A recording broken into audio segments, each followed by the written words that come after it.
Hello everybody, and welcome back to Odin's Movie Blog. I am the critic who is a cynic. How is everyone doing this evening?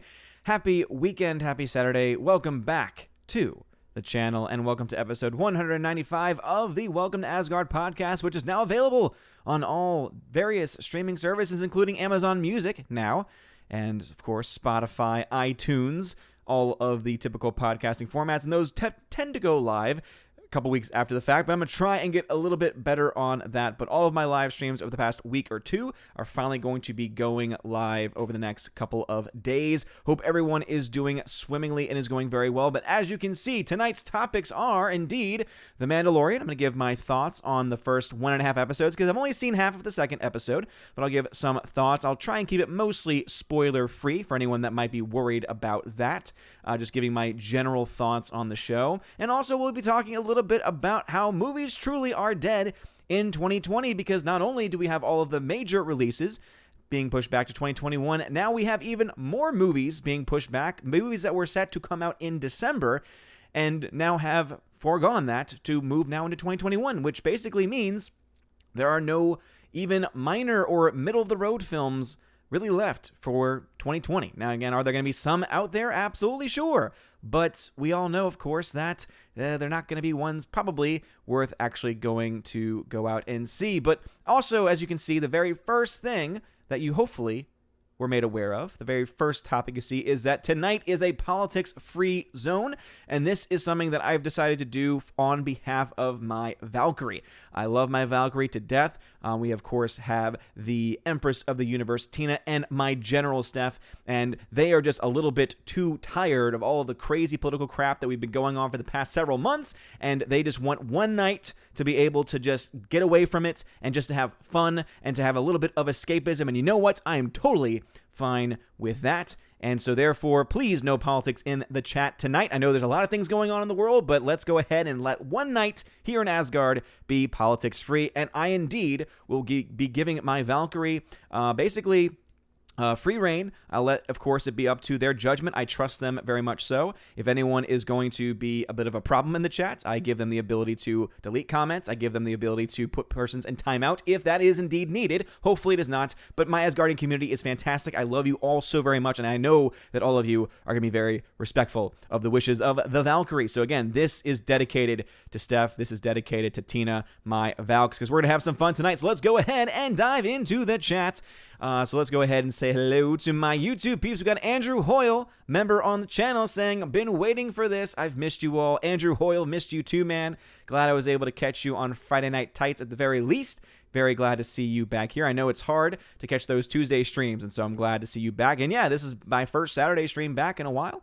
So very glad to be back. And of course, my streaming schedule, I'm trying to now get back into the regular swing of things, but with baby Thor now being almost 4 weeks old, that means that there's going to be times when I have to push things back at the last minute, cancel at the last minute.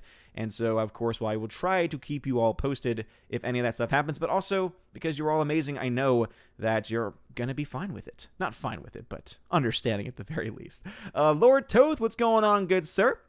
Member on the channel saying, evening, everyone. Hope you are well. Hail, Odin. Here's a treat.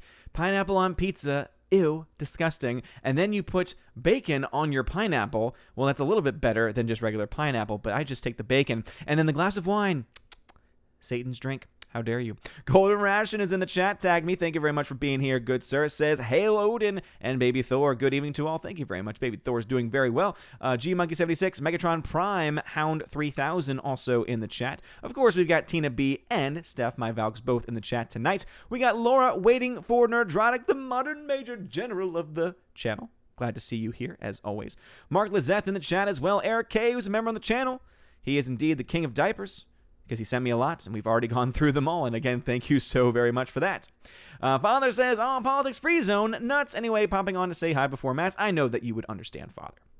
Let us see who else is here in the chat. Ba-dum-bum, ba-dum-bum. Bum, bum, bum, bum. Jay Stowe, what's going on, Jay Stowe? Glad to see you back. He is a member on the channel. He's been a member for a long time. He's also one that provides me a lot of digital codes that I tend to use in giveaways. And speaking of which, I have not forgotten of my peeps over on Patreon and Subscribestar who are eligible for those giveaways. I will try and make it up to you all this month. I know there's a lot of 4K sales right now, so I might try and do something, maybe if I can, time-wise, tonight over on Discord for my, of course, my Patreon members, and on Subscribestar directly for my Subscribestar members. Try and do maybe a 4K giveaway of sorts while some of those things are on sale. And again, Jay Stowe, thank you very, very, very much for providing all of those codes. And says, hello, hello, hello. Odin might be having problems with movies, but physical media seems to be in such an amazing place right now. This is very true, Jay Stowe. And, you know, talking about that a little bit when it comes to physical media, of course, the big news on that was that Amazon apparently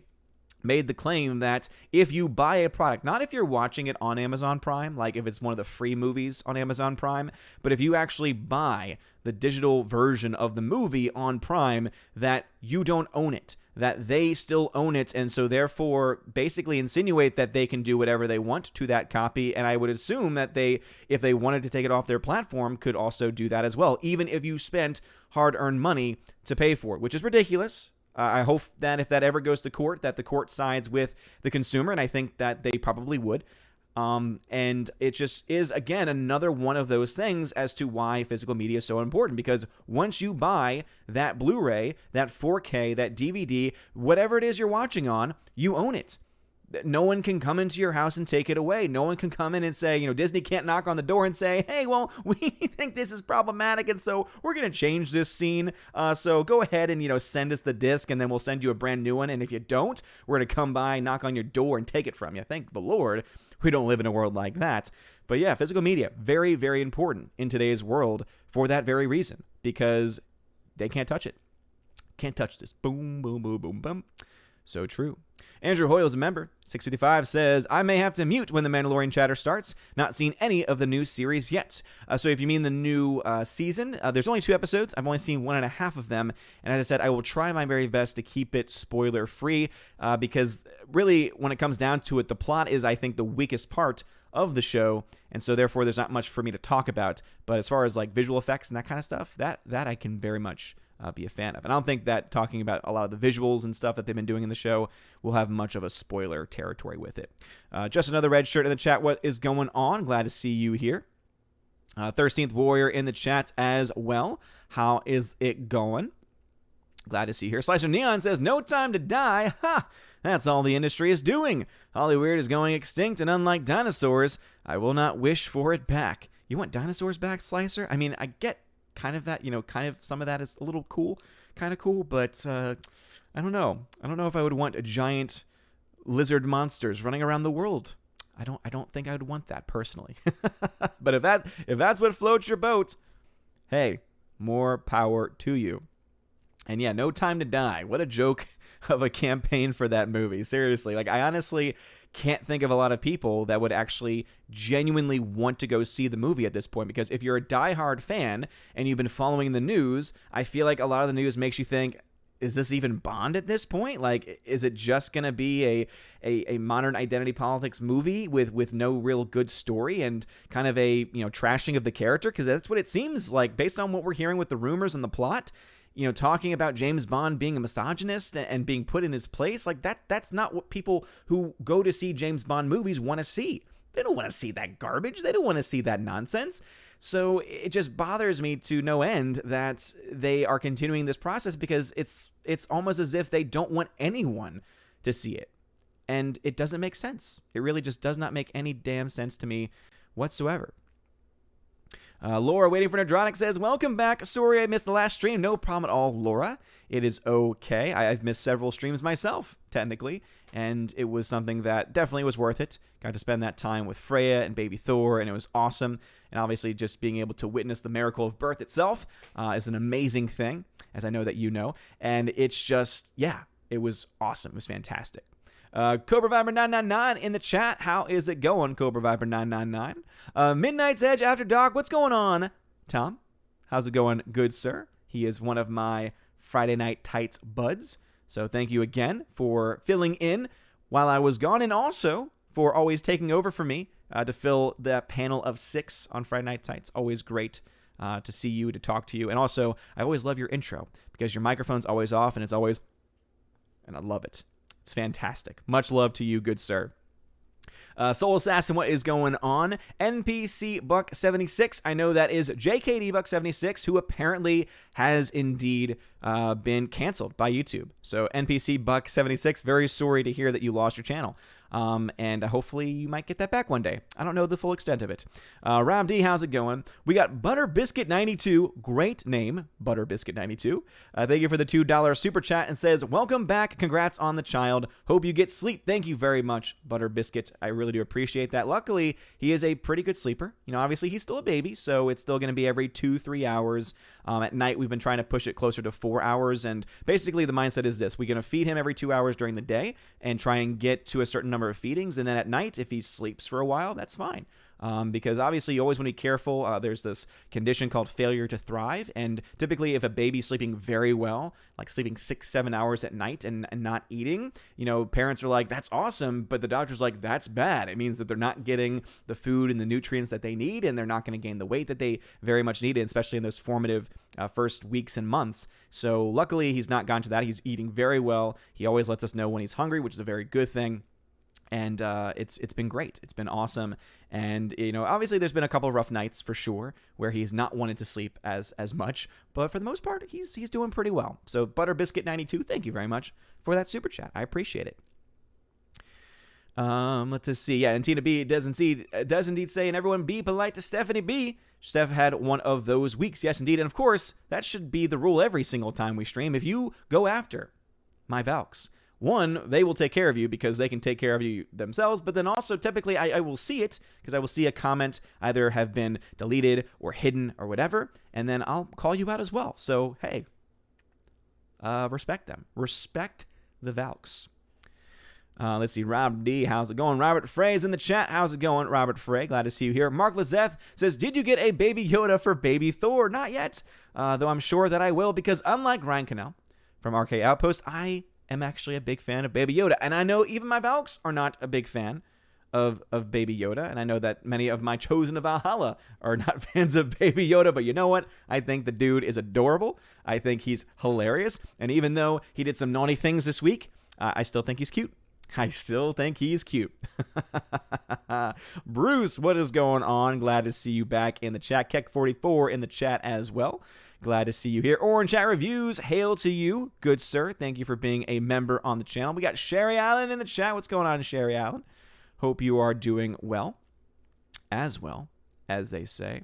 Matthew Lumsden, what's going on? Cobra Viper 999 tagged and says, is Baby Yoda going to become a dark side Force user? Based on this past week's episode, there is a chance.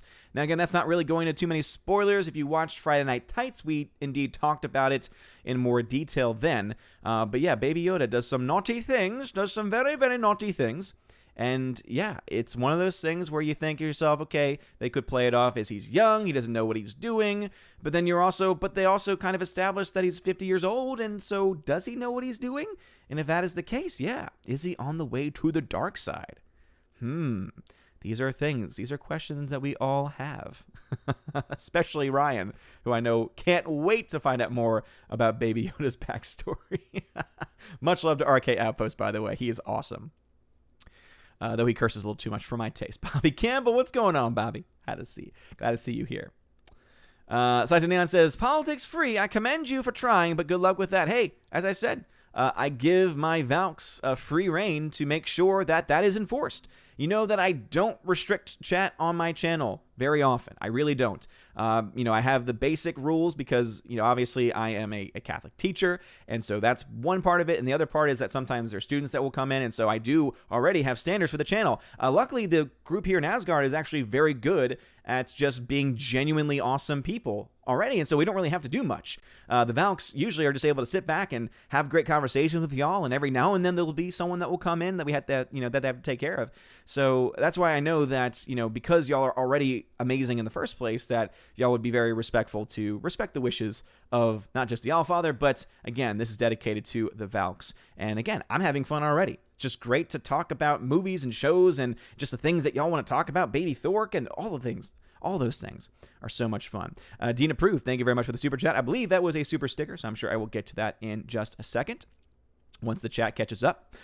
Darth Moral, how is it going? Darth Moral says, hi, Odin. I know I'm late, but congratulations on the birth of baby Thor. I hope his health is well, and God bless your new member of the family. Darth Moral, thank you very much. I appreciate that. Yeah, he's doing great. And I was just very happy with everything that's happened, right? It's just, again, it's been an amazing experience. Just from the very moments where I saw the top of his little head, like that, I was just like, this is amazing. This is just fantastic, right? It's one thing to feel the movement on, when he's still in the womb. It's another thing when he's there and you're like, oh, there's this human person that now I'm responsible for. And it's been great, though. It really has been. It's been one of those things where it's something that I've been always just concerned with in the back of my head. Those things where like, I don't know how I'd do. I don't know how it would be. And I've just been very grateful. It's been fun in a lot of cases, right? There's been tough moments, as there always going to be, but I feel like there's been a lot more good and fun moments instead. It's been great. So thank you very much, Darth Moral. The new number 2, what's going on, new number 2? Member on the channel, glad to see you back here. Trevor Random also in the chat as well. And woohoo, says Midnight's Edge. Woohoo to you, Tom. Very glad to see you here, Tom, once again. Thank you for being here, good sir.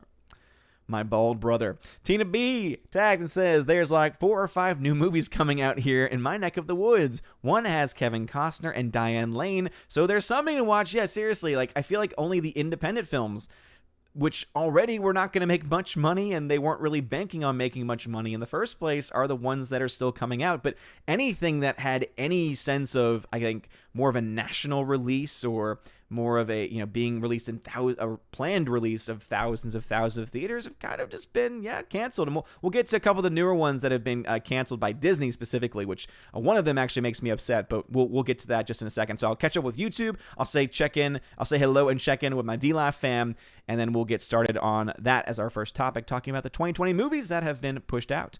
Let's see. Laura says, my county was open for half a second, now locking back down because someone sneezed or something. Yes. If only the beer bug could just go away. It has for a second or two. Alejandro Cervantes, hello. Eric K. Tag 702. When people get tired of Baby Yoda the child, will they resolve that story and bring in a baby Wookiee for even cuter? You know what, Eric K.? I wouldn't hate that. I'm going to be honest.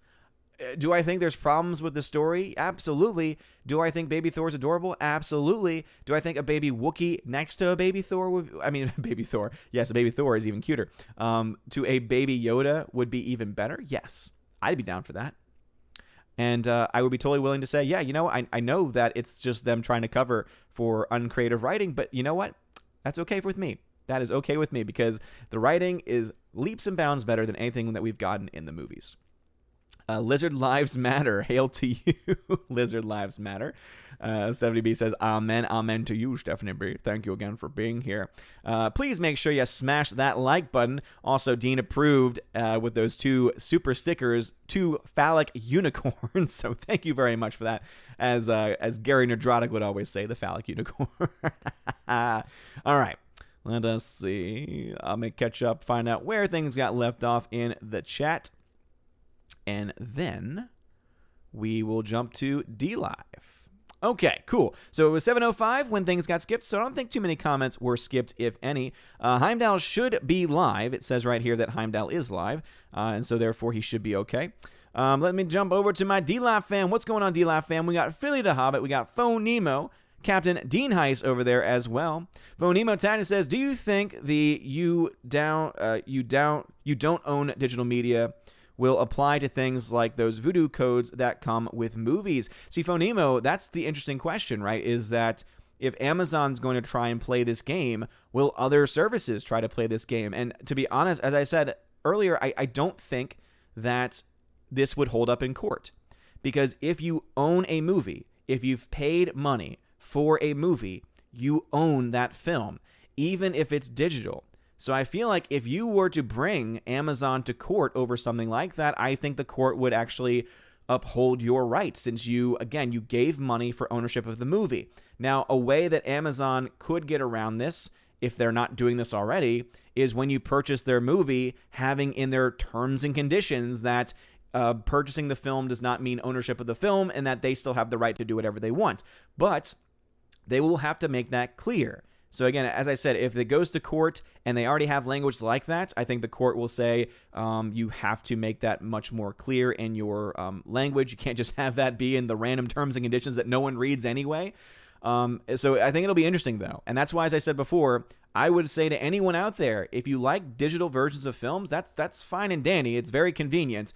Buy the Blu-ray. Buy the 4K, because then guess what? Most of those come with a digital code anyway, and then you will have that for convenience. And then if they try that crap again, and for some reason a court maybe upholds it, or it becomes something that is defended because of whatever terms and conditions they have, well then, hey, if they take that off, that's fine, because you still own the physical copy. And then what you can do, like do something like I did, where you digitize your entire Blu-ray collection and then create basically your own home server. And create your own, basically your own personal Netflix, where they can never take the movies away. They can't change anything. They can't rotate movies out. And obviously that's going to mean an investment on your part. But think about all the money you're spending on things like Netflix, Disney Plus, etc., and stop spending that money, and instead maybe save that money up and then say, oh, now I can actually afford a server and a hard drive, etc. So it's amazing when you think about how much money you would spend in your life anyway on something like a Netflix, something like a HBO Max, etc., and how you could essentially afford your own server for about the same amount of money. It's not as convenient, but you do end up owning it.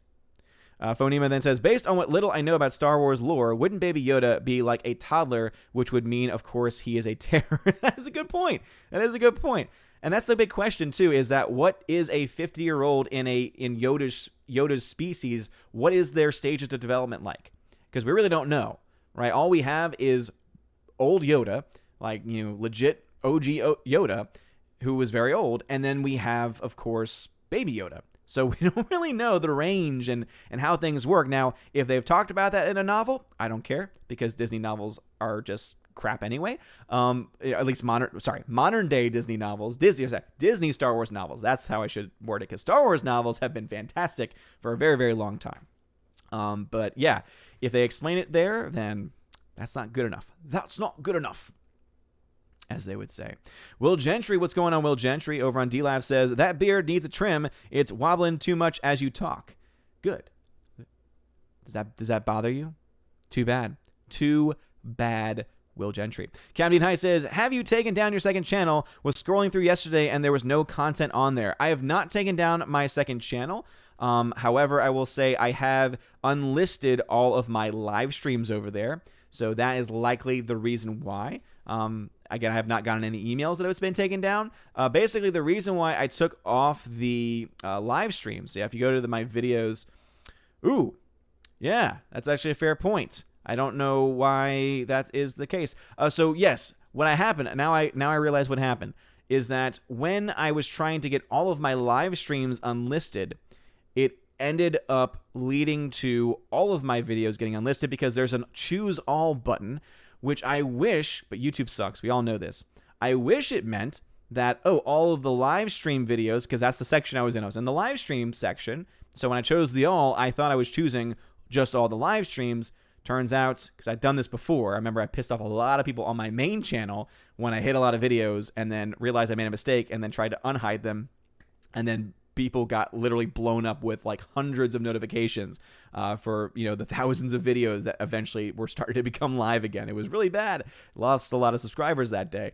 But luckily the hardcore people stuck around. They understood the mistake. So that is what happened. Now I realize that's what happened. So yeah, I don't know what I'm going to do. I guess I can make old videos live one day at a time, and eventually that'll be okay. But the reason why I did that in the first place was because I was getting harassed by this company who claimed that I was using a copyrighted song. The problem is that I got that song. It's the end credit song to all my live streams. It used to be, at the very least, because I just don't want to deal with the nonsense. I don't have time for that. All right, I'm a new father. Normally, I'd be willing to fight. I don't got time for that. But anyway, they claimed that they own the rights to the song, and so I challenged them on 2 videos, and then literally they claimed about 20 of my videos across both channels, and it just got really annoying. And so I challenged the first 2, and then I just decided, you know what, I'm just going to there's a trim option whenever you get one of those notifications. I'm like, I'm just going to do that and be done with it. And but instead of dealing with that with the second channel, I just decided to unlist the live streams. But apparently I unlisted all my videos. So don't worry, it is still up. It is still live. I just made a boo-boo because of some idiots claiming my videos, which, by the way, the ones that I challenged have now been released. And then I tried to contact YouTube on Twitter, and they're like, oh, we're so sorry, but, there's nothing you can do. And it's like, oh, so I can make a false claim against somebody with no repercussions for me, but your content creators, the people that essentially work for you, you won't protect, you won't help, you won't give them any recourse to make amends. Okay, fine. That's why YouTube sucks. Anyway, amazing music. Thank you very much for the lemon donation. I appreciate it very much so. Will Gentry then says, yes, it does. The thought of all the days old food that's in there makes me feel queasy. Well, you are welcome for that, because you know what? This thing right here, it gets cleaned every day. Don't worry. I shampoo it. I condition it. So it is actually quite clean. It really is. It really, really is. But I love you, Will Gentry. Appreciate it. So anyway, jumping back over to YouTube, thank you again for being here. Please smash the like button. We got 96 people watching on YouTube. Thank you very much for being here. Happy Saturday to everyone. And again, smash the like button, please. It really does help out a lot. All right, so where we left off was around 7:06, which means I'm 20 minutes behind, which means we're right on time. Oh, back and it feels so good. Anyway, NPC says, can we talk about the meaning of life? I think I'm just going to call you JKD Buck since I already know who you are. But anyway, JKD Buck 76 says, can we talk about the meaning of life? Well, the meaning of life is pretty easy. It's 42. It is 42, and that's all that there is to it. Games Repository, how's it going? Dark Shadow Logan is in the chat as well. Final Film Comment, welcome to the chat, and thank you for the congratulations. I appreciate it. Joe Bag of Donuts, how is it going? Let's see here.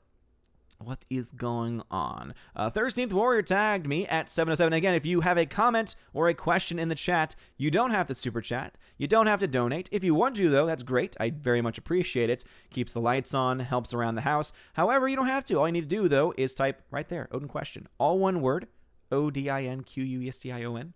Yes, that's right. Said it very quickly. However, Odin question, all one word together, and then it'll highlight orange on my screen, and it'll let me know in the general chat that you're trying to get my attention.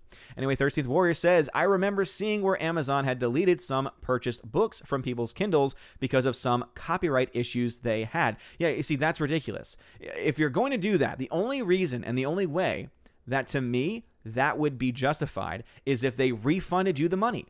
Then I think, I still have problems with it, right? Because you bought the content, you thought you owned the content, and now all of a sudden you don't. However, at the very least, then Amazon can make it up to you by saying, hey, because we got into a copyright dispute, we are going to give you the money that you spent back.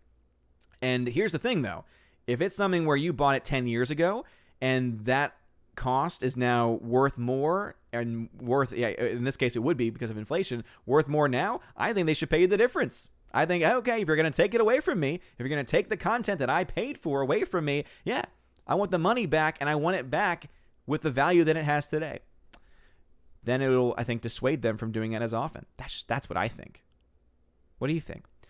Jacob Juice.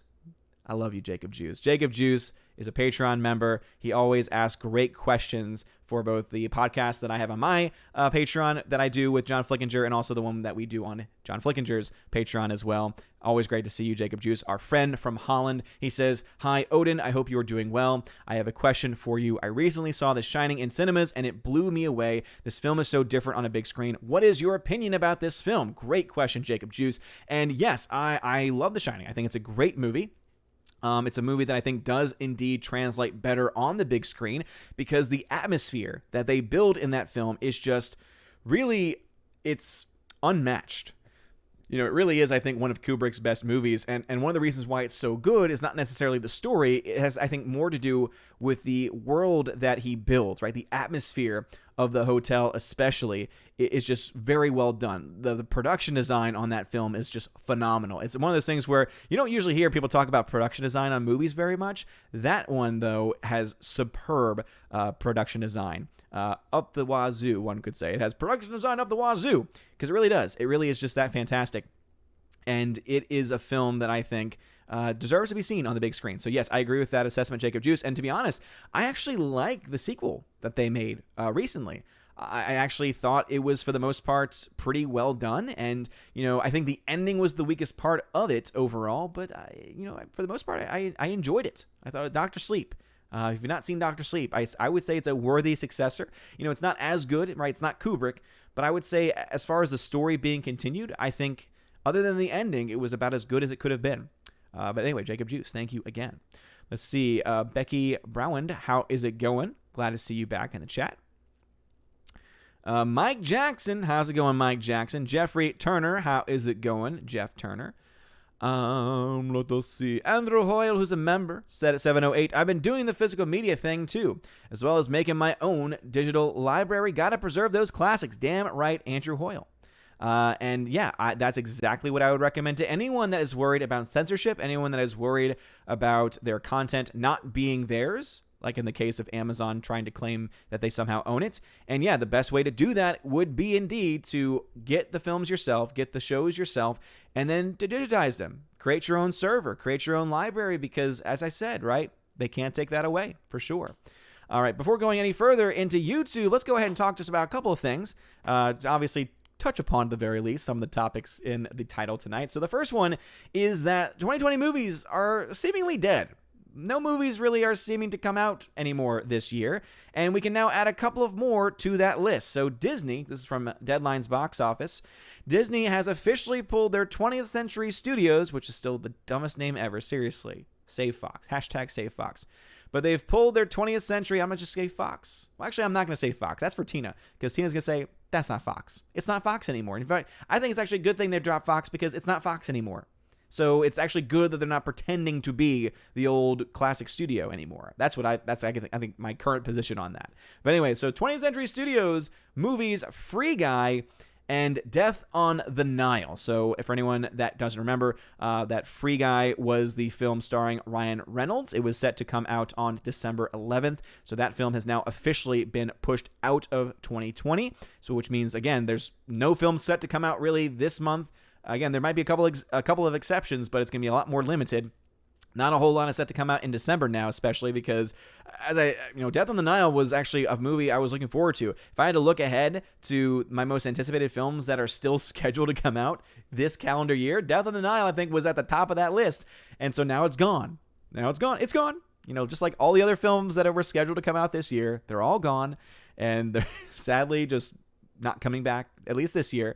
And it's just pretty ridiculous. This move Thursday, so that's when they made the decision, was this past Thursday, leaves Warner Brothers' Wonder Woman 1984 left standing on December 25th, though anyone with a brain is betting that the movie moves into 2021 for the same exact reasons. Disney is moving its notable 20th fair to arguably next year as well. I tend to be very critical of Deadline's commentary, but that is true. I said this from the very beginning. Wonder Woman is not coming out this year. It's just not.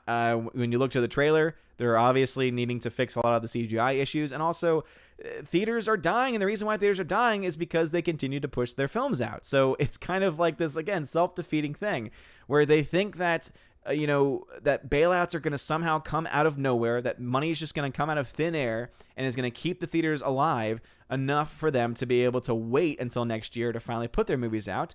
But the problem is that the longer they wait, and I think it's a wrong assumption first to say that the theaters are going to get bailed out, because I don't think that's going to happen, at least not to the wide extent to keep them. Because here's the thing, you can get money, and you can get money that can sustain you, but when you talk about any business and industry, the only way that a business or industry survives is if it's constantly growing. Whenever a business reaches a point of equilibrium, wherever a business reaches a point where it's just stagnant or even dips a little bit, it is at the point where it likely will not last very long. The whole point of business is you have to continue to grow. If you stop growing, your business dies. So even if the theaters are able to be given essentially, a cane to use to hold themselves up, that cane is going to be made out of toothpicks. So it's going to maybe last them for a couple of seconds, and then boom, it's going to crash and burn. So the only way that that's going to change is if the damn studios finally wake the hell up and realize we need to get our movies out there. Yeah, they might not make as much money as they were going to if we had waited, But then at the same time, too, that in and of itself assumes that you have theaters to release those movies into. So if it was me, I would say, I want to save the theaters because that's where most of our money is going to be gotten. So you know what? I'm just going to put my films out and I'm going to hope for the best. And by doing so, I'm going to get the movie theater business going back, right? Putting some fuel into the tank. And so that eventually I can save my bigger films, right? My huge big budget films for next year. But if you're taking even your mid-tier films, because that's what I would say a Death on the Nile or Free Guy would be, if you're taking even those mid-tier films out of the 2020 calendar, you essentially are even furthering and quickening the death of movie theaters in general. And it frustrates me. As you all know, I'm very passionate about my love of movie theaters. You know, we can talk about the giant corporations. We can talk about wanting to see, you know, smaller businesses take over, especially when it comes to theaters in general. But as I said, if these theaters as we know them, the AMCs, the Regals, the Cinemarks, die, that is going to impact real people. And I know some will say, well, eventually things will get better. Yes, but there are some people that are going to be impacted by that don't have an eventually to look forward to because they might be really elderly people that are literally working because they're retired and they're trying to get a little bit of extra money. And it's the one thing that's keeping them going. You know, I've mentioned this previously before, that there was an older brother who taught at the middle school that I went to. You know, he was a religious brother. He had to have been in his 80s. And he was very old, but he was still very sharp. He was great in the classroom, right? He couldn't move very well, but his brain was there. All of a sudden, he gets taken out because of a really crappy, quote-unquote, potential lawsuit because he smacked a kid in the back of the head. Oh, my gosh, smacked a kid in the back of the head. You know, I was there when the brothers were sold. They were pulling us up by our sideburns. And again, we deserved it. It wasn't like they were abusing us. It wasn't like they were like making us bleed. It was like a little smack on the back of the head, right? Can't do that anymore, though. So anyway, that whole thing forced him to have to retire. Guess what? Within a year, he was dead. That's the kind of thing that concerns me about movie theaters in general closing. That's why, you know, when people say they're so happy that AMC is breaking up because China owns it a little bit, I say, screw you. Because I'm thinking of those people that are elderly that are not going to have anything to do because, again, movie theaters are pretty much one of the only industries that offer flexible enough hours for people like that. You then also think about people with special needs. You think about people that might be disabled, right? Can they go a certain period of time waiting for a local theater to just randomly pop up and be bought during a time when business is already very hard in the first place? Like, who's buying theaters right now? And so it frustrates me. It really does. And as you all know, this is something I'm very, very passionate about because I used to work at a theater. So I know these people, right? I worked with these people. I knew their stories. And so I know exactly the people that will be impacted by this. So it's so frustrating and so infuriating that Disney is pulling even the mid-tier films. It's already enough that they've pulled all of the giant budget films. And again, I guess that makes sense to an extent. But if you don't even have the mid-tier to lower-tier films still coming out to keep the business afloat because you are expecting some kind of bailout to be given to the theaters, even if it is given, it's not going to be enough. You are creating a culture where people are now used to staying at home. You're creating a culture where people are used to not spending their money or their weekend out at a physical movie theater, and that is going to come back to bite you next year and in the years ahead. The only way to fix that, the only way to move this forward, if you really want the theaters to continue to exist in a similar capacity, and as I said, I would want that. Because as we were talking about before with The Shining, right? Jacob Juice brought up The Shining. That is a film that was very great to see on a big screen. They've been re-releasing old classics. Are you going to tell me that it's better to watch Raiders of the Lost Ark at home? Even if you have a great theater setup at home, are you going to tell me that that's better than going to see it on the big screen with giant sound and great picture quality? Now, again, I know some theaters are lacking in those areas, but that's where they can innovate. That's where they can change. They can't do that now, though. They have no capacity, because they're not making any money. They're bleeding money. So anyway, that is my spiel on that topic. So again, 2020 movies, dying. And it's killing the theaters in the process. So if you were looking forward to seeing Free Guy or Death on the Nile, I was looking forward to Death on the Nile myself because I actually did like Kenneth Branagh's film from a couple years ago when he did the, oh my goodness gracious, I'm blanking. My brain is so very, very tired. So I'm going to go ahead and cheat real quick, but that's okay. Because you guys are awesome. You guys are indeed awesome. All right. Come on. Come on now. Selected filmography is, as they say. Murder on the Orient Express. There it is. Back when it was still 20th Century Fox. I actually thoroughly enjoyed that film. Was it perfect? No. It definitely was not a perfect film, but I thought it was actually very serviceable and entertaining. And I was very, very, very pleasantly surprised by it. So that's why I was looking forward. I was definitely looking forward to it, which was pretty great. Also, interesting fact, principal photography began on that film in November 2016 in the UK, and it is one of the few productions in recent decades to have used 65mm film cameras.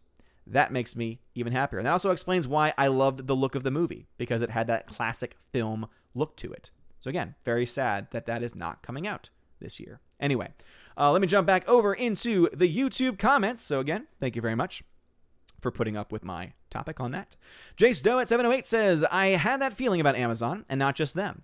If they lose the rights to have it, if they lose the rights to have it, I lost 2 of the movies I purchased on Amazon Prime so far. One I wanted to keep since it was only on VHS. And that is one of the problems, right? When you have a company like Amazon, where they have their own streaming service, but if you're also offering digital copies, but you lose the right to host that service, as I said, you either have to pay them back, you have to pay back the full price and then some, right? Especially if you purchased it a while back and your money that you spent on it is worth more than what it is now. Or you need to be able to not do that. And as I said, that's why it's a good idea to not buy things only through digital platforms. Deviant Porg, how's it going? At 708, Jeremy Swiggs says, it's been too long since I've told you. You complete me. Well, thank you, Jeremy Swiggs. I appreciate that. I'm spoken for, but I appreciate it nonetheless. You guys are awesome. All right, Mike Jackson at 711 says, don't you think Ryan actually loves Baby Yoda? Deep down, yes. I think it is a complete facade, and I think that he truly loves Baby Yoda. And I think that one day it'll come out, that he'll come out for his love of Baby Yoda. Sherry Allen at 711 says, how are your dogs doing? How are they coping with Baby Thor? They're actually doing well. They have not jumped on him at any point. Lots of sniffing. And it's actually really adorable. Like he'll be down on the, like, not on the ground, but he'll be in his little, I like to call it a pram. I don't know why. It's a very UK British thing to say, but it's like just this, I don't even know. I know there's a word for it. I always forget it. Essentially, it's this like little rocking thing that's on, it's not a rocking chair, but something you can lay down and get rocked in. Anyway, a little pram, a little rocking pram is what I'm going to call it. So anyway, so whenever he's down on closer to their level, like they'll go in and they'll like sniff his head. It's just really cute. It's adorable. But so far, they've actually been doing pretty well. And it's funny because whenever he's crying and he's upset, they're like, something's happening. Like you need to do something. And it's great. So thank you very much for asking. Lord Toe 711 says, glad you are enjoying the joys of early childhood. I am. I know I can prepare myself for those terrible twos, but I'm going to enjoy what I can for now. JKD76 says, there is one thing that separates us from barbarism, 18 years. You are a great father, I can tell. Well, thank you very much, JKD Buck. I appreciate it, man. Joshua Birch, how is it going? Let's see. Lord Toth says, ugh, the child refused to call it Baby Yoda. Oh, but it is a Baby Yoda. Come on now. It's a Baby Yoda. It's a Baby Yoda. It's just a little baby. Orange Eye Reviews at 712. I have noticed a lack of bags under your eyes, Odin, so that is good. It means you are not too hectic. Things are not too hectic for you, and that you were prepared very well.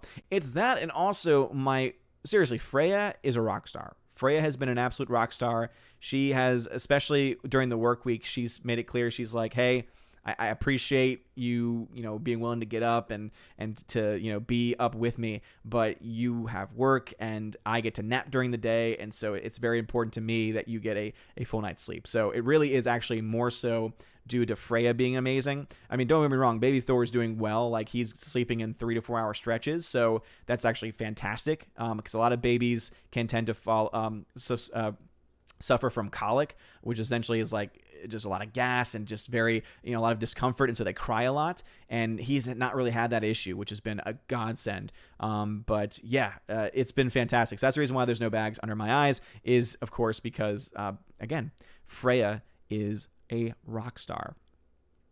Sherry Allen at 713 says, "Am good, thank you." Well, I'm glad that you were doing very well. I appreciate it.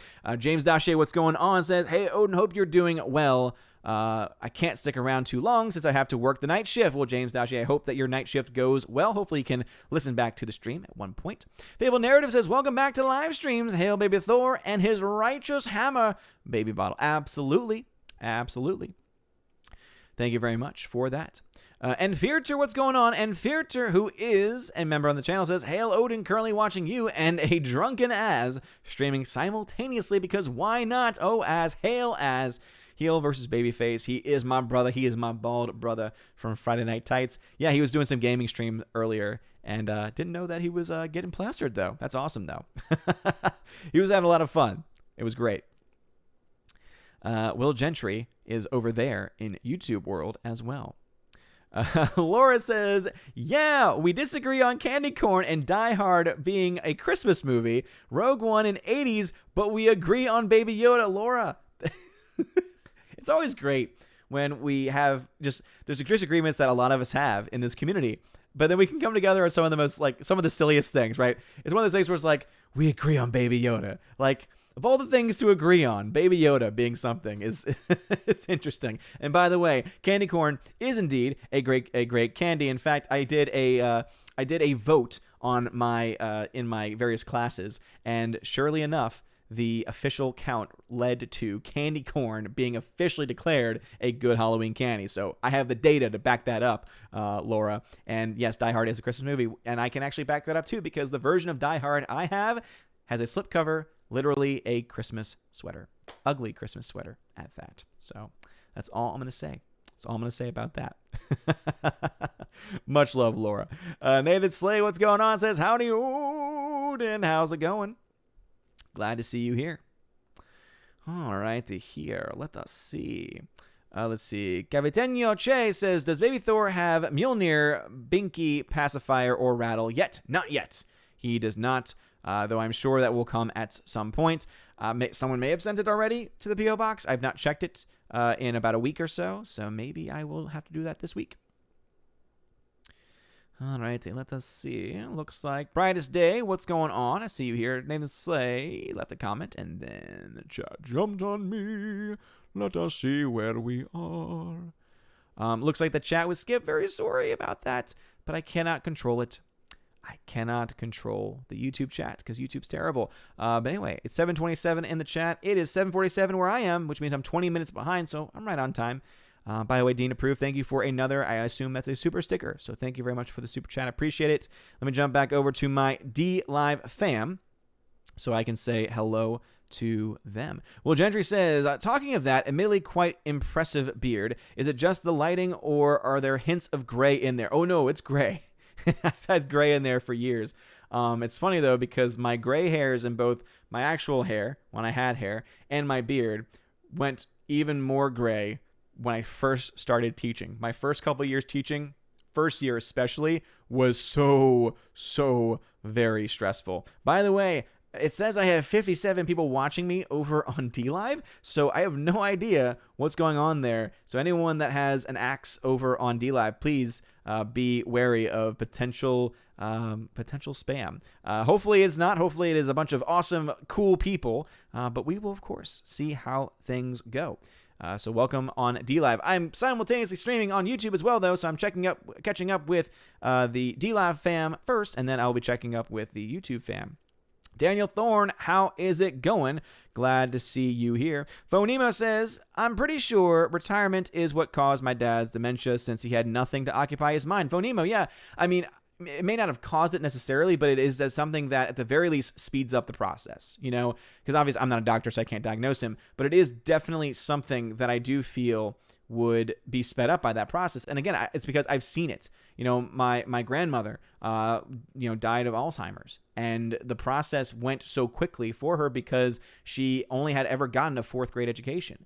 and she had not ever kept her mind really sharp with anything. And so it did not take very long for things to go, and that's one of those things. And that's one of the important reasons as to why we got to keep our minds sharp, whether that is through watching and talking through movies or books or whatever it might be. We got to keep our minds sharp. Definitely a very important thing, because I've seen what happens when that doesn't happen. Let's see. Daniel Thorne says, does your baby like to eat eggs and lick dishes as much as Baby Yoda does? No, he cannot eat any of those foods yet. So, Hexologist, who had 151 viewers, is hosting. So thank you for that. So hopefully things are okay. Let's see. Escatar, I think is how I pronounce that, maybe. Thank you for the lemon, Hexologist. Thank you for the follow on DLive as well. I appreciate it. Let us see. Captain Dean Heiss says, are you doing teaching online or are you in classes? Oh, yeah. So I think I've mentioned this previously. We've been back since the very beginning. We've been back since August. So, yeah, we've been in class ever since then. And, we've had a few cases of COVID, but, because we do a really good job of, doing the quarantining and all that kind of stuff, and we have the online classes for those that have family members. Like, there's been some people that have been at home all semester. It's worked. It's been a pain sometimes, but it's worked for the most part. And the fact that we've been back and we haven't had any major outbreaks because of the stuff we're doing, just goes to show you that things can work. Peabody, what's going on, Mr. Peabody? And says, let's face it, there are not too many babies that can generate lightning. This is a very true statement. Very, very, very true statement. Yankee, what's going on? Yankee Kyle, thank you for the follow. I appreciate it. Hex Kong, thank you for the diamond donation, and it is a advertisement for cryptocurrency. So thank you very much for that. Mystery Emoji, thank you for the follow. Camden Heiss says, shout out the drunk 3PO. He loves candy corn too. I will not shout him out, but I will shout out candy corn. Mr. Peabody says, dark sunglasses and a guitar. You are all ZZ Top. Pretty much ZZ Top at this point. Mystery Emoji, thank you for the ice cream donation. I very much appreciate that. Thank you. Boom. Thank you very much, Peabody, for taking care of that. Yes, indeed. If you are one of those new members that are watching, thank you again for the hosting of that, Hex. But if you are going to spam or be an ass, I've got members there that will take care of you. Thank you, Peabody, for dropping the axe on that. I appreciate it. Yankee Cow says, my mom is a teacher. Awesome to hear that. Yeah, it is definitely a very special calling that not everyone, even I myself, never thought that I would ever become one, and yet here I am. It's just what happens.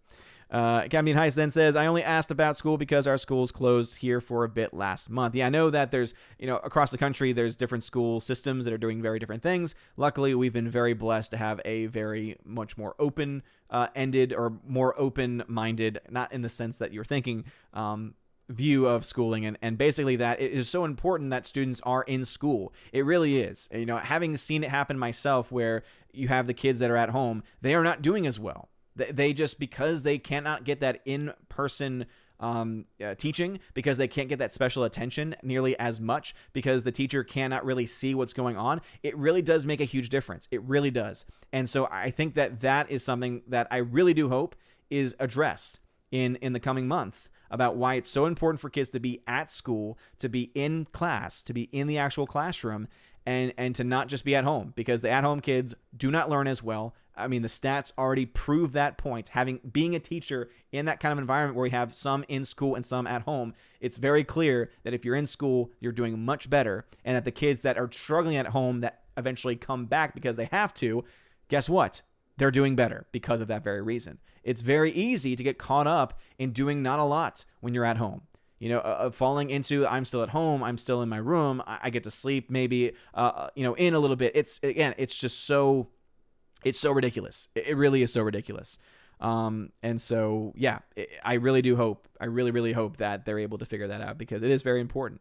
It's very important for that. And I will say this much too, the masks they're damaging on the psyche of kids.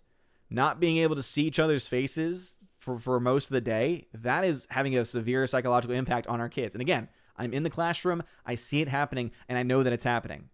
And it's something that, again, we have to weigh. And obviously, I have various opinions on everything going on with that. But again, I do think that it's very important that we don't ignore the fact that not seeing someone's face is going to have a huge impact on their psyche. By the way, Captain Spire over on YouTube, thank you for the $2 super chat and says, hey, I finally made it to one of these. God bless. Well, thank you very much, Captain Spire, for the super chat. Thank you also for becoming a subscriber. And also, Fear is the Mind Killer. Thank you for becoming a member at the Army of Asgard level. I very much appreciate that. Thank you, thank you, thank you. You are awesome. Also, once again, Peabody, thank you for taking care of possible spam. Philly the Hobbit says, don't buy the newest Google Chromecast with Android TV. The device had too many bugs. Philly the Hobbit, yeah, I already have one, and I actually haven't had a whole lot of issues. It had issues on our TV upstairs. However, that TV upstairs has had issues with a lot of HDMI devices. I had it plugged in down here for like a solid week, and it did not have the same issues. So I think that it doesn't surprise me that there's bugs. That should easily be fixed with software, though. Hopefully. And then Peabody says, if you want Odin to see your comment, yes, indeed, Peabody, thank you for letting him know. So I'm going to jump back over to YouTube now. So thank you, DLAF fam. Jump back over to YouTube. So now I'm a little over 20 minutes behind there. But Dean Approved at 727 tagged me and says, how are you liking Among Us? Freaking love it myself. Have not played it since that first time I played it with the Geeks and Gamers crew, but I can say I loved it when I was playing it. I really hope they do another stream where I can actually participate because it's at a decent hour.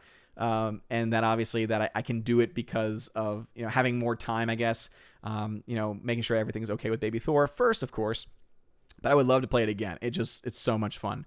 Rob D tagged and says, have you picked up or started any new audiobooks? I'm probably going to start reading Halo Oblivion tonight. Very cool, Rob D. I've fallen away from audiobooks. I go in phases. Like I go into a huge podcasting phase, and then I get burnt out on that, and so I go back to audiobooks, and typically it's Star Wars audiobooks, and so I am still in the process of reading/listening to it's one by Claudia Gray, and it is the story of Qui-Gon Jinn and Obi-Wan Kenobi, and I'm forgetting the name of it right now. I'm going to go ahead and just, I think it's Master and Apprentice, if I'm not mistaken. Yes, so I've been watching Master and Apprentice. I still have about 4 hours and 40 minutes left in that, so I'm more than halfway through the book, and so far I'm loving it. It's great. I just love learning more about the backstories of Qui-Gon Jinn, because one of the really cool parts of that book is that it also goes back into when Qui-Gon was an apprentice, when he was under the tutelage of oh my gosh, Count Dooku.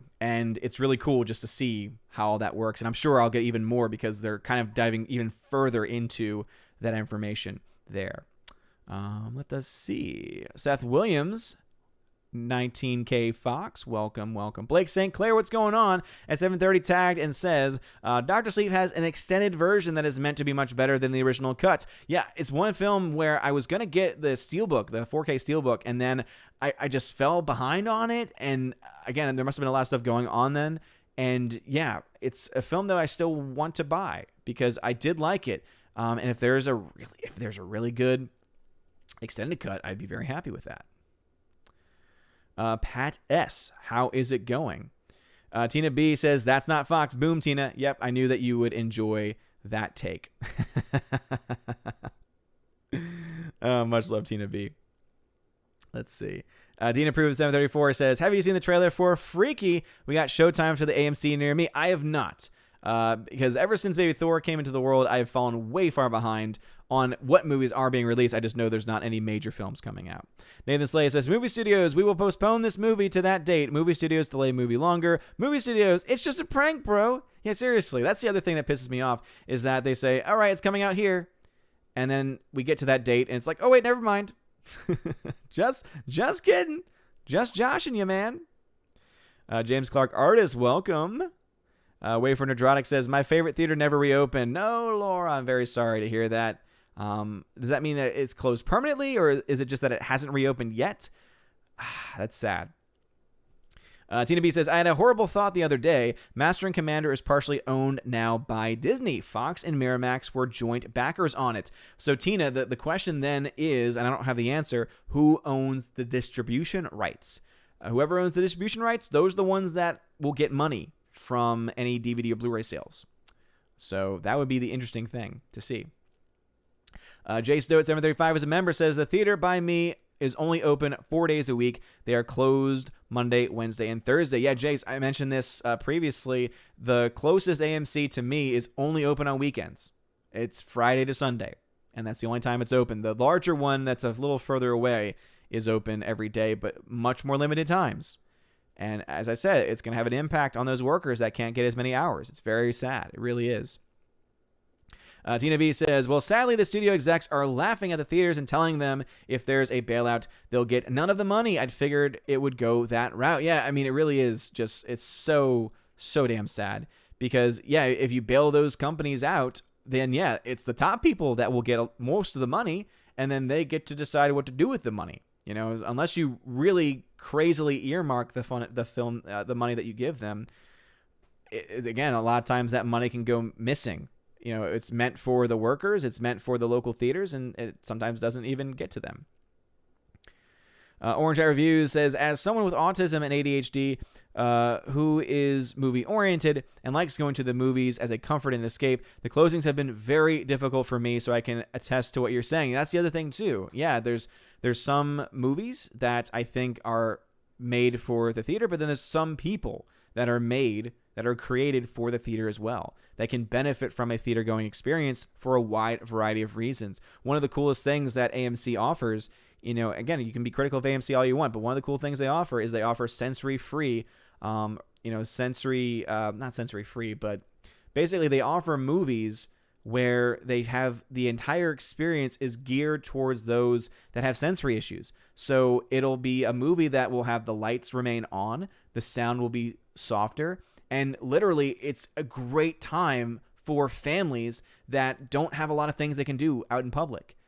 And to see a movie, to have that experience, and to have it be in a way that your child who might have sensory issues can still enjoy it, and you can enjoy it because you can get out of the house and you can be around other people that are having similar struggles. It's just, again, it's an amazing thing. That can't happen now, right? And I think that, as I said, has a major impact on that family that would have been bringing their kids out to those very limited events. One of the things that always ticked me off, by the way, speaking of that very point, because I used to work at a theater, was we always would have at least one or two people that wouldn't read the fact that it said very clearly that it was a sensory screening, and then they would complain because their lights were on and because there were people making noises, etc. And it's like, are you kidding me? And so we would just say, that's what the screening's for. We'll gladly give you a refund. We'll gladly put you another screen, but we're not doing anything else about it because this is what it's made for. It's meant for kids that need that kind of environment to be able to be okay.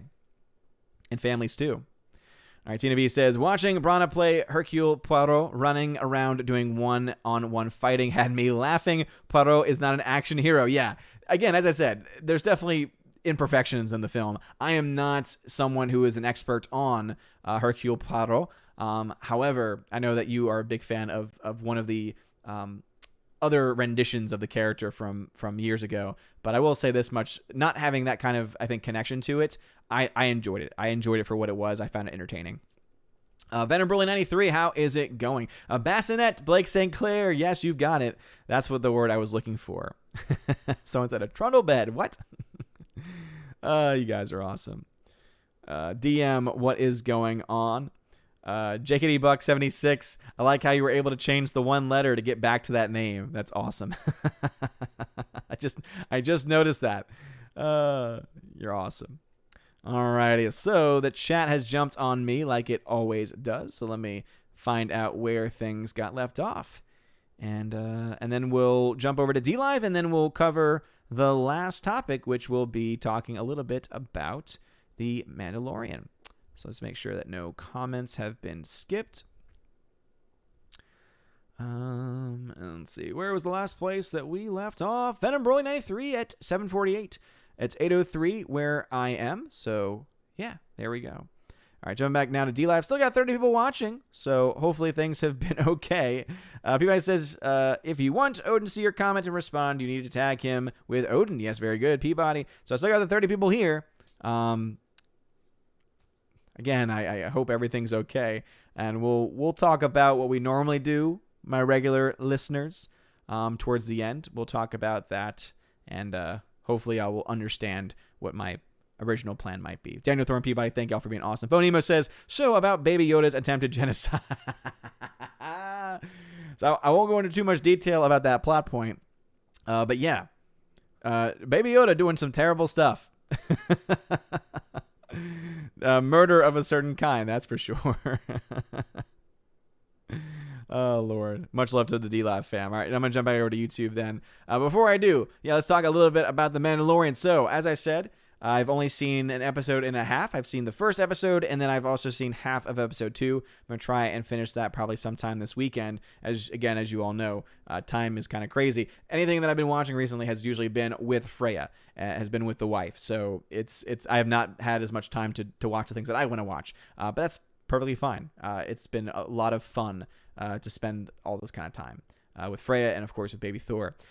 That being said, though, I haven't been able to watch The Mandalorian on occasion, but I have to watch it in spurts, essentially. And so far, I'm liking this season. I do think that anyone that has criticisms of the writing, I think that they have a lot to back that up. I think that they have a lot of reasons to say the things that they do, because I do think the writing is very weak. And this is a problem that even season 1 had. The writing was not the strongest part of the show. There were some pretty good episodes. There were some not so great episodes. There were some mediocre episodes. And season 1, I want to say, a C+ to. It was a completely mediocre first season because, you had some great moments and you had some great episodes. And as I said, with that first season, you had one director, really, that was doing anything of note, that was doing anything worth even talking about. And I'm totally blanking out on anything dealing with that season, so I'm going to go ahead and look it up again. As far as I'm thinking of, I'm forgetting the name of the director that did that one, so let me go ahead and find that. Deborah Chow. Deborah Chow was seriously the savior of that entire season, right? She did episode 3, The Sin, and then she did episode 7, The Reckoning, and both were phenomenal. And it's crazy because Favreau did the writing on both, but I mean, Favreau did the writing for almost every single episode that season, and yet there were some episodes that were very poorly written. So I think it actually has more to do with the way the director took the script and turned it into what it was. And so that's something that I really think is interesting because Favreau is the one that has totally behind the show, right? He is the showrunner. He is the main primary writer. The one exception to that, a couple exceptions, was Dave Filoni wrote the episode that he directed. And then Chapter 6, The Prisoner, which was Rick Famuyiwa, was a story by Christopher Yost and teleplay by both him and Christopher Yost. So it's just one of those things where the writing is being done by most of the same person, which you would think would mean the story would connect, make sense, not contradict itself, and yet it does often contradict itself. It contradicts even deeper Star Wars canon. This is something that I think Ryan, RK Outpost, is dead right about, talking about how they are retconning things that aren't even just from George Lucas era Star Wars, but from Disney era Star Wars. The fact that they're retconning things that they only just established within the past, 5 years, that's problematic. What in the hell is the story group doing? You have a story group that's there, that's trying, the whole purpose of it is to make sure everything is consistent, that you have a canon that you're going to follow, and they don't do it. So the writing by far is the weakest, and that has continued on into season 2. So we've gotten, episode 1 and 2, chapter 9 and 10, as it's being labeled. So The Marshal was an episode where, for the most part, I liked it. Favreau wrote and directed it, and I thought that it had a lot of good things going for it. As I said, the writing is still one of the weakest parts, but this was, I think, definitely, especially compared to the bad episodes last season, this was a very competent episode. The writing was good enough, and you had some very interesting stuff going on because, of course, you had just Timothy Olyphant, I think, honestly, was really the standout because he has such charisma as an actor, and I think that he was able to really lift the show up because of his performance and because of his presence on screen. And I will say that so far in this second season, my favorite part of it is the continuation of using practical effects. And I know that I harp on this a lot, that I'm very critical of a lot of movies, of a lot of shows because of really bad CGI, a lot of bad visual effects. The Mandalorian, if it has anything going for it, it has great practical visual effects. Again, there's some things that aren't so great. That's one thing in episode 2 of season 2 that I really didn't like. There was a couple of moments where you could tell they were using green screen, that they were using some background projection of some. It just looked off. It looked artificial, and it did not look good. But then there's other moments where you're like, that looks great though. And typically it's whenever they're using practical effects. So for instance, there was this fish character that they had, and they used the costume practical effects for it, and it looked great. It really did. It was fantastic to see a character that essentially was completely practical. They had at one point, they were in a bar, they were in a cantina, and there was this bug creature that was a purely practical effect.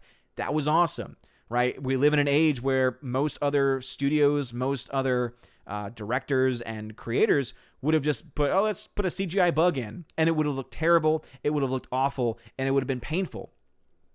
Not so much in this. Jon Favreau has, I think, really tried to push when he can use practical effects. He's tried to use them. He has not been perfect with it, but I think he's been doing a well enough job on those practical effects where it's worth noting. The production design on the show is fantastic. It looks great. I love, and I said this on Friday Night Tights last night, I love the feel of the show. The universe that's built, it feels like Star Wars. And in an era when Star Wars has not felt like Star Wars, with all the other Disney crap we've gotten, that is something that I have to say is worth noting. Yes, we can be critical of the story. Yes, we can be critical of all of those things that still need to be better. It is not perfect by any stretch. There are a lot of issues, especially in the writing. But when there are good things to talk about, we got to stress them, right? We got to say, hey, when good things are there, let's talk about the good things. And production design, visual effects, I think, have been the standouts to the show. Also, of course, I think the score is very good too. Just very, very well done. But again, these are all technical elements, and if you don't have good writing, I can understand completely why if anyone's out there who says, I don't like it, I don't want to continue to watch it, I get it. I respect that opinion. I think that's a valid one because, yes, the story, the writing are not that great. Leave a lot to be desired. But there are good things, and we can't ignore those good things. So that's my take on The Mandalorian Season 2 thus far. So hopefully, yeah, I don't think I went into too many spoilers with that. But that is my thought. That's how I feel. All right, let me jump over. Let me go to D-Live real quick. Let me go to D-Live. Let's see what's going on over here. Foamy Nemo says, I couldn't resist. No problem at all, man. I understand. Let's see. Captain Dean Heiss, thank you very much for the 5 ice cream donations. I appreciate it very much. And then Phonemo tagged and says, could the telling of CGI green screen special effects be due to the high quality of our TVs? No, Phonemo. And the reason why is because there was a time when 4K TVs, HD TVs were brand new, right? We're really getting going. When you had this transition period where movies and TV had a lot of issues because we could start to see things that otherwise the shows didn't really have to account for. The biggest thing was makeup. When we had HD TVs, it was amazing because you could now see the makeup clearly caked onto different people. And so once that happened, they had to start to revamp things to try and hide it better and to try and have it blend better with the way that they shot the shows and the way they shot. Typically, it was like late night stuff that you saw that especially. So I feel like we're well past that now. And so I don't think it's because of the TV, because I'm literally watching it on a phone because that's pretty much all I can do at this point.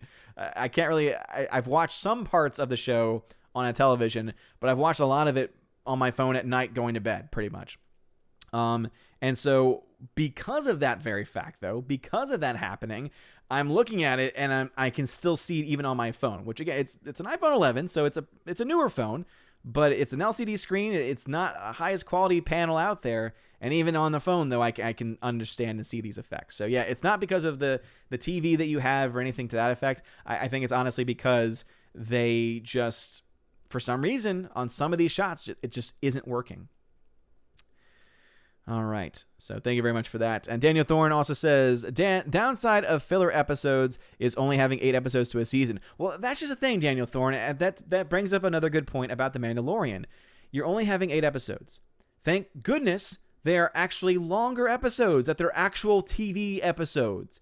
I remember the first season drove me crazy because you had an episode that was like 30 minutes, an episode that was 40, and you're like, you only have so many episodes, and this is all you're going to give us? Come on, man. And I honestly think that that's one thing I'm happy with this season, is that the episodes are a little longer. First episode was, I think, around 50-ish minutes, and the second episode was in the 40s maybe. So they've been longer-ish. They've been what a typical TV episode for a longer form show should be like. However, when you have 8 episodes to a season, you're in your second season, which means you need to really get things going story-wise, and you're going to put in a filler episode, that's a problem. So that's why anyone out there that's criticizing the show for the writing and for the lack of creativity in the writing, specifically, to the point where they have to have a filler episode in the second episode of their second season of an 8-episode season, yeah, totally valid to be critical of that, for sure. All right, jumping back now over to my YouTube fam. How's it going, everybody? Tim Elf, how's it going? DM tagged at 750 and says, Baby Yoda feels like a cheap prop to me. The story on Mandalorian is very weak and further degrades the Star Wars legacy. DM, that's a valid point. That is a valid reason to have issues with the show. However, Baby Yoda, even if Baby Yoda is a cheap prop, which, hey, I think is valid to say.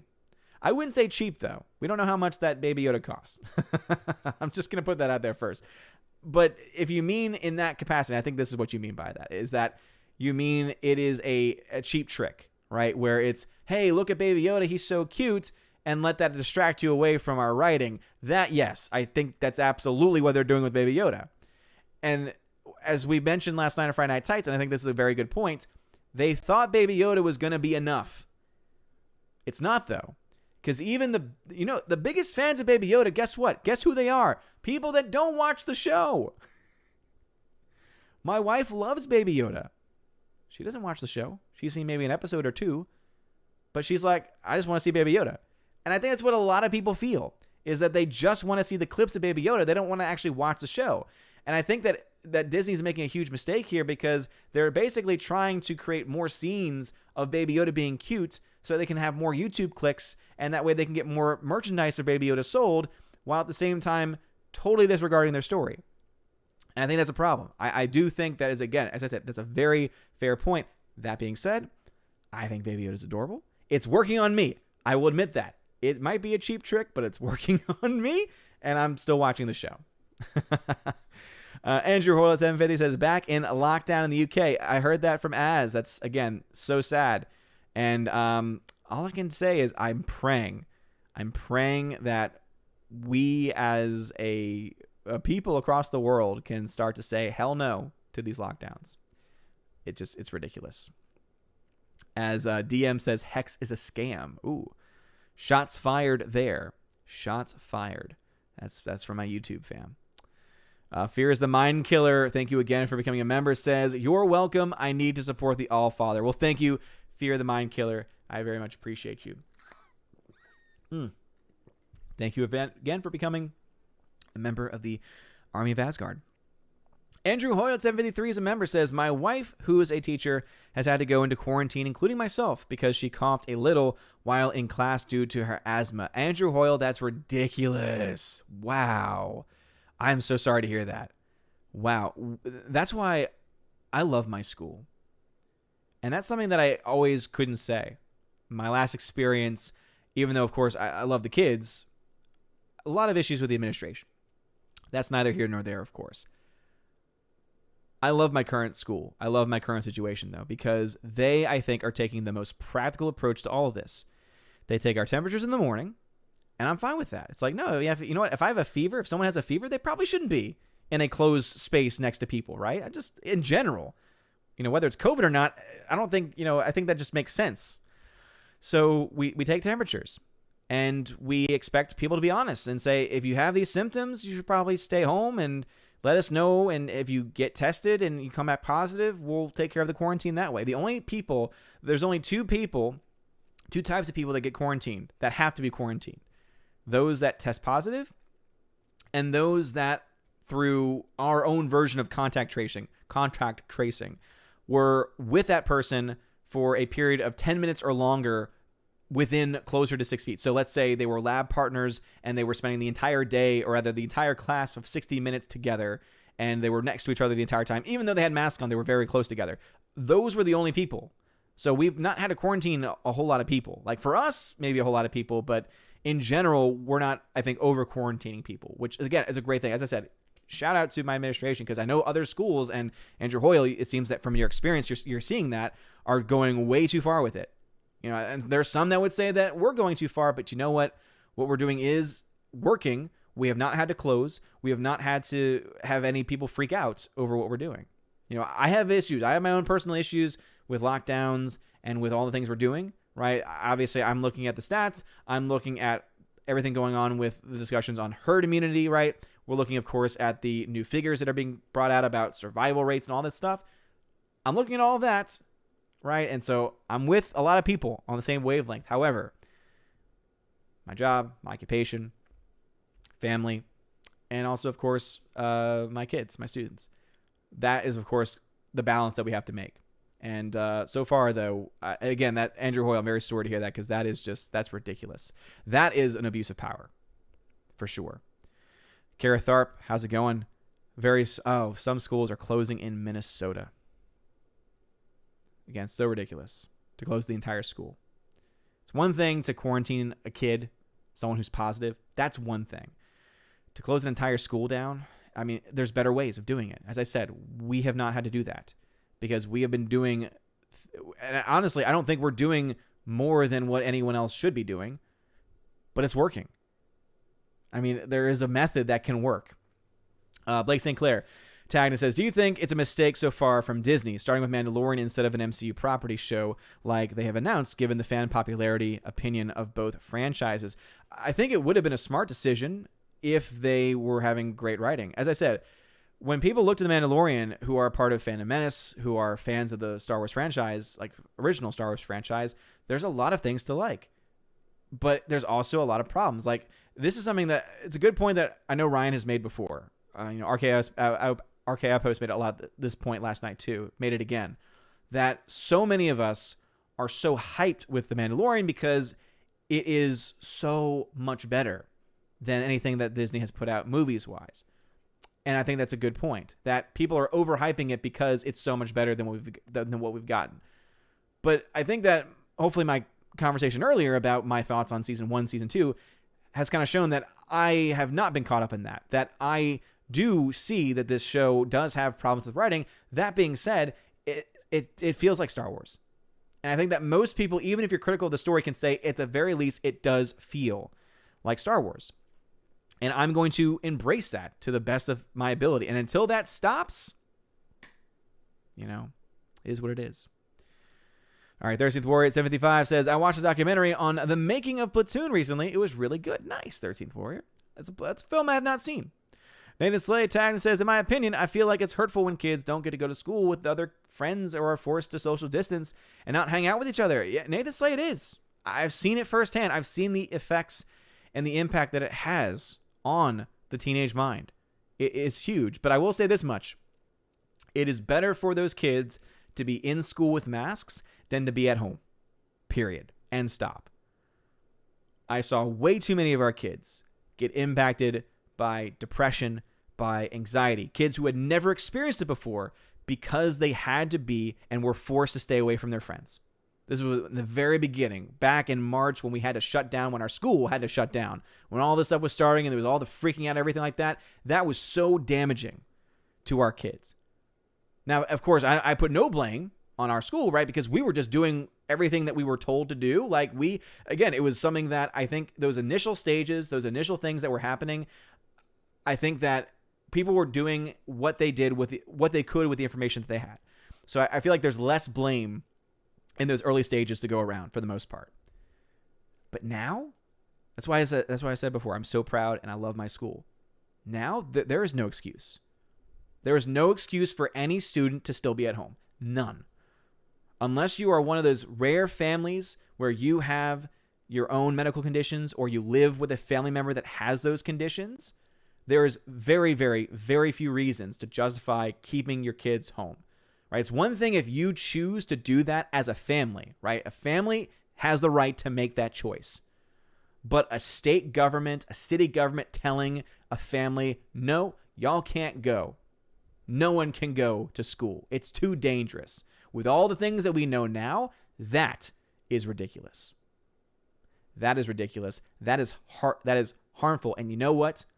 I hope and pray that the families that have been so negatively impacted by this, that have in many cases even lost family because of depression, you all know what I'm talking about, I pray that they sue these cities, these states, for these measures. Because the amount of damage that this crap is doing, especially for the mental well-being of these kids, is downright despicable. Especially now, right? Back in March, that is something I think it's terrible. If anything, obviously, was impacted and happened. But again, there was so little we really knew back then. Now there is no excuse whatsoever. So I hope lawsuits are brought, because they need to be. Greta Zenner, how is it going? Greta, hello to you. Thank you very much for being here. Thank you for being here. I appreciate it. Thank you so very much. Jacqueline, what's going on, Jacqueline?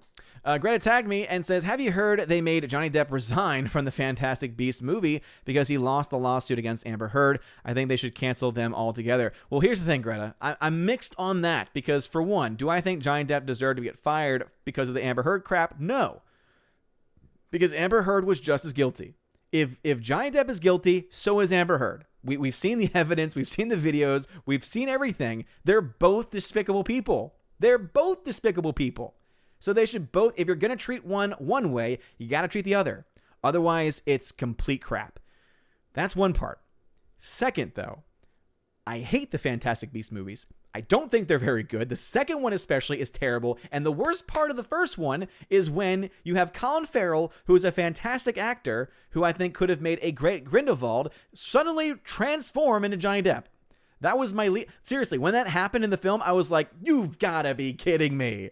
I was like, you went from Colin Farrell to Johnny Depp. Look, Johnny Depp has been great in a lot of things, but God, oh man. So as I said, should he have been fired for that reason? No. Should those movies be canceled? Yes. Why? Because they're not very good. So again, I'm mixed. I'm mixed on that. Laura says, 2 for 2 today. Love Claudia Gray, and Master and Apprentice is her second best Star Wars novel. Angsty Obi-Wan was great to read about. He's so angsty. You're right. Because, yeah, they do young Obi-Wan, and he's like, oh, he didn't tell me about being offered being a part of the council. And, oh, yes. Yes. We're on the same wavelength there, Laura. Laura, 2 for 2 today. We are in full agreement here. It's a Trap Productions says, greetings, my lord. I beseech thee and hope that you and your growing family are doing well. I have launched my website, my lord. I would be pleased if you would see it later. Well, yeah, send me a link and I'll go check it out. And speaking of that, I do need to start wrapping things up because I got to go up to help bathe baby Thor.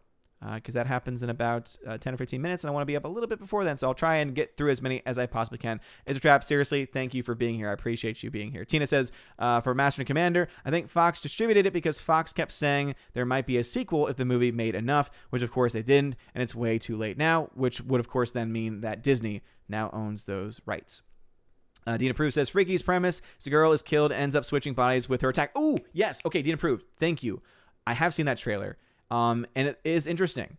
It is something that looks like an interesting concept. Twirly Wolf, what's going on, Twirly Wolf? Thanks for being a member. Thank you for smashing that like button. I appreciate it. And your job is not done. Your job is not done, Twirly Wolf. It is never done. It is never done. All right, chat jumped on me like it always does. So looks like some comments may have been skipped. It's 8:08 though. As I said, I do need to start to run through these. So It's a Trap Production says the story group is getting high and talking about dinosaurs. Yep. Remember that board that like diversity in dinosaurs. Orange Hat Reviews. Odin, many people who complained about the bug are calling it a Disney creation. They don't realize it's actually from the EU Legends. It's called a Killik. They are from Alderaan. Ooh, okay. I didn't know that, Orange Hat. I do like when they dive into some of the EU stuff.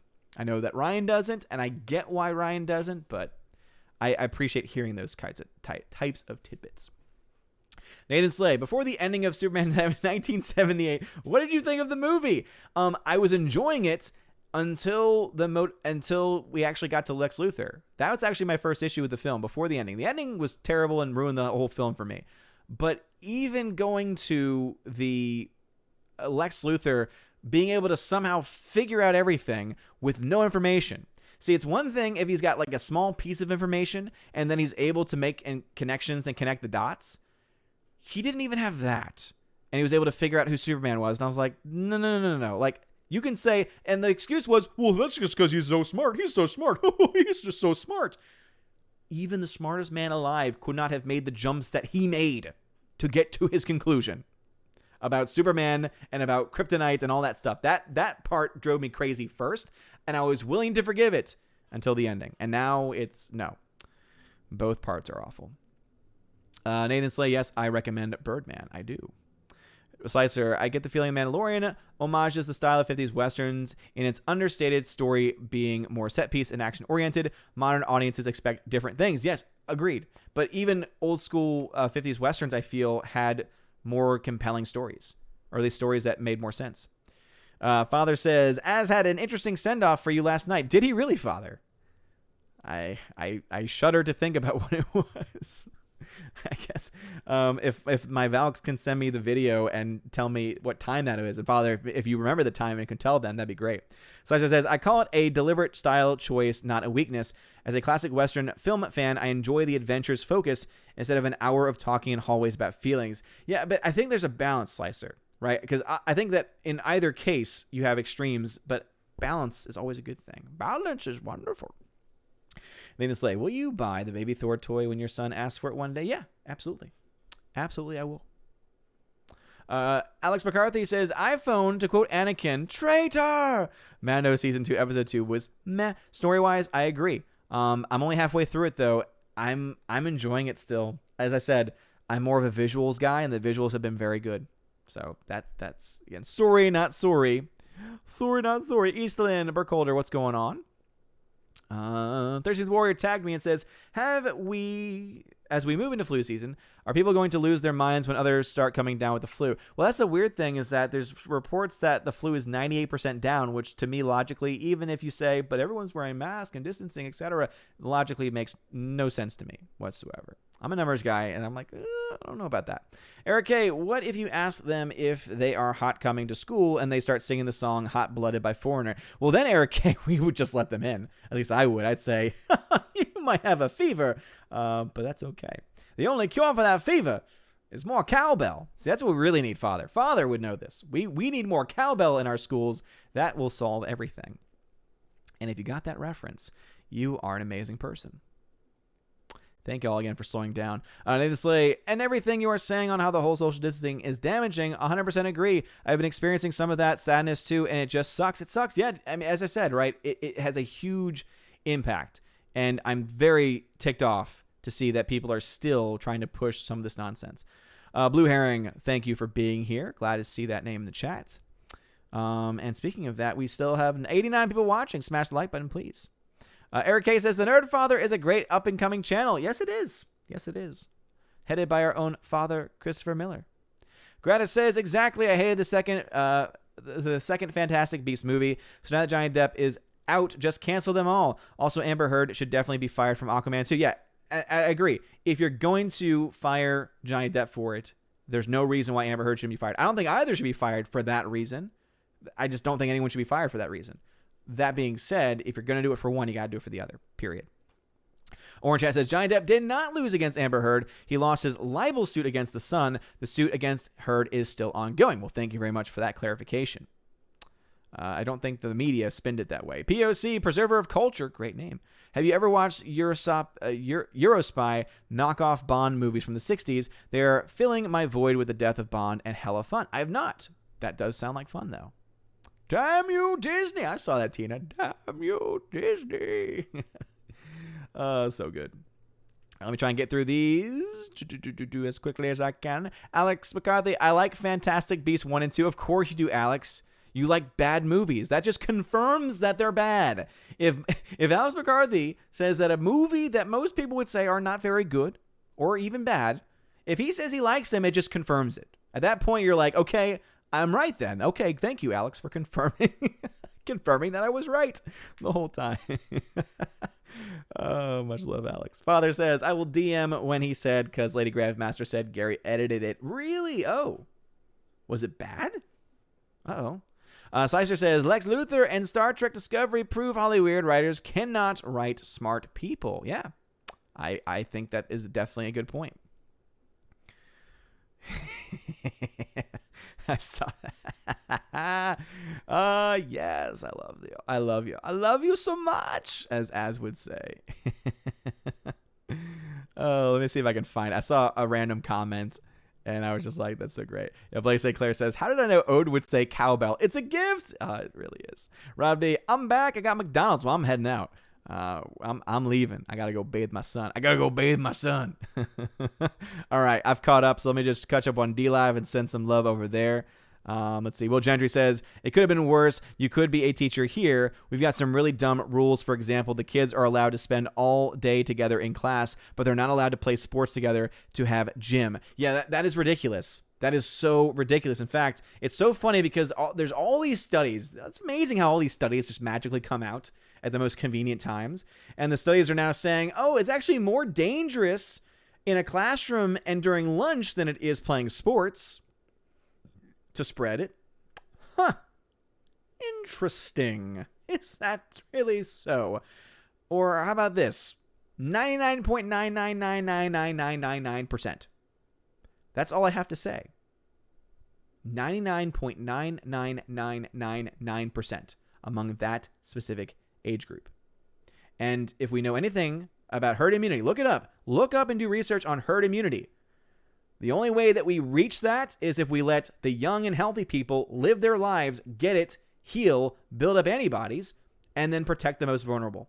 Period. And stop. Anyway, with that all being said, Daniel Thorne that says, I'm very introverted and need people and hugs. Social distancing is not for me. That would mean you're extroverted, actually. If you're extroverted, that means that you need to be around people. Introverts need to be alone, need isolation. So actually, I'm introverted, so I'm going to be honest. A lot of the lockdown stuff was very good for me. My wife, too. We're both introverts, and so we were like, wait, we don't have to be around people? That's awesome. However, a lot of people are not, right? I don't even know if it's 50-50, right? But there's a lot of people that are extroverts, and they need social interactions, period. Even introverts need some level of it to really maintain their equilibrium. So it's so very important. All right, so I'm 6 minutes over what I was supposed to be. Thank y'all so very much from the bottom of my heart for being here tonight. It's been so much fun. This is really the first full show because on Tuesday we had to cut the show short and it was rushed and everything. So this has been so much fun. Valks, this one is dedicated to y'all. Again, we had a politics-free zone tonight, and it looks like everyone on YouTube was respectful of that. So thank y'all again. I knew my Asgardian family would step up to that. So thank you again, YouTube. Thank you, D-Live fam, as well. D-Live fam, I will not be doing the typical chess stuff tonight because it seems like we've got some lurkers that might try and get some of that stuff that is meant for my my followers and for my hardcore people that are here every single week. And so I'm going to hold off on that. So D-Live people, I hope that you can understand and respect that. I know that y'all will because y'all are great. So I just want to make sure that I get that out there because you know that I love to give y'all as much of that crypto as I possibly can. But obviously, I don't want others who won't be here next week and won't be here because they're just here for some other reason to get any of that stuff. So much love to my D-Live fam. Y'all guys are great. And yeah, YouTube fam, Stephanie B says, thank you, Chief. No, thank you, Stephanie B and Tina for being awesome, for being my amazing Valks. I don't think I saw a single person. And again, this may have been different in the skips. I didn't see anyone get hidden or deleted or anything. So again, it's been freaking awesome, everybody. So once again, you guys are great. Eric K, let's see, Joe Bag of Donuts, Soul Assassin, Keck4470B, Mr. Peabody, Tina B, Joseph Ippolito, Andrew Hoyle, who's a member. Thank you again for being here. Let's see, POC, Preserver of Culture, Keck44. Let me just, G-Monkey76, Jace Doe, Just Another Red Shirt, Angry Mango, coming at the last minute, boom, Robert Frey. I think I got as many people as I possibly could. You guys are all amazing and beautiful people. I do, of course, need to shout out my YouTube members who are at that, they're at the Army of Asgard level and above. So let me just go ahead and pull that up. So Army of Asgard and Keeper of the Bifrost. So a huge shout out to new member, Fear is the Mind Killer, Andrew Hoyle, Eric K, Orange Hat Reviews, Adam Avery, The Bosco 2000, Twirly Wolf, Jaysto, and Aiden Vickery. Thank y'all for being my members on YouTube at the Army of Asgard and Keeper of the Bifrost level. You guys are are so freaking awesome. And of course, I do need to shout out my newest Patreon member because I have not updated that video as of yet. And I just want to make sure that I do take care of him. So a huge shout out to Jay, simply known as Jay. Thank you for becoming a keeper of the Bifrost. You are awesome. And hopefully you are a part of these streams. I wish I knew who you were in the chats or in the comment section on the videos, man. And so let me know if you can share that information. Again, of course, you can private message me over Patreon. So let me know more about that. So thank you for becoming a Patreon member. For everyone else, of course, we'll shout you out in the October shout out video. And I'll try and get the November shout out video updated as soon as I possibly can. But once again, thank you all to all the members on YouTube. Thank you to all my DLive fam. Thank you also, of course, to the Valks, Stephanie, Tina, for being amazing. I hope that this episode was great and this chat was great for y'all. I know that a lot of people just needed a little bit of an escape, and I had fun. I hope y'all had fun too. You guys are all amazing and beautiful people. I hope you all have a wonderful evening and a wonderful rest of your weekend. And as always, God bless. And now a huge shout out to all of my September Patreon and Subscribe Star members: Albertus Magnus, Animation Commentator, Brian P., David Bobrizik, Dion, Divex, Enrique Evangelista, Father Christopher Miller, hail to you, Father, Father Damian Cook, Frank the Tank and the Shawhan Wiener Dog Clan, Harold Francis, The Hunky Chunky Funky Monkey, Inflamed Wood, Ittertrap Productions, Jason Clark, Jacob Juice, Jeffrey Toon, Jonathan Carney, Kenneth Camille, Lady T, Laura the Modern Major General Story, Mad Mitch Dunaway, Mike Jackson, Mr. Peabody and his evil twin with the beautiful hair, On to June, Orange Hat Reviews, Out of Step with Reality, Outpost Dyer, Riff Magos, Rosetta Allen, Steve Glasker, Teresa Martin, Theodore Bendon, Tina Bojan, and Tina B. Thank you very much for being my supporters over on Patreon. And to my Subscribe Star members, stand for John B., Perpetual Punster, Robert Revo, Mr. Roy, Glinzer, Darkstar 57, J. Alex McCarthy Jr., US 888-209 Fast, Dean Heiss, Harold Francis, J. Rod the Beer Guru, Nebadon G. Adams, and the K-Man. Thank you so very much for being my supporters over on Subscribestar, and a shout out to all of my supporters on both platforms. If you yourself want to get your name shouted out at the end of every single video and live stream, please consider joining on Patreon or Subscribestar. You can also get access to exclusive giveaways, to an exclusive podcast that I do twice a month with my friend John the Flick Pig Flickinger, where we talk about just random stuff going on in the movies, our reviews, and also we take Q&A questions from everyone as well in those categories. So if you would like to have any of those things or access to them, or even the biggest of them all, to be one of my chosen of Valhalla and get a t-shirt during your first month, and also have access to be featured on the channel once a month on the Chosen of Valhalla live stream, please consider checking that out in the links in the description below. You guys are all amazing and beautiful people. Have a wonderful day, and as always, God bless.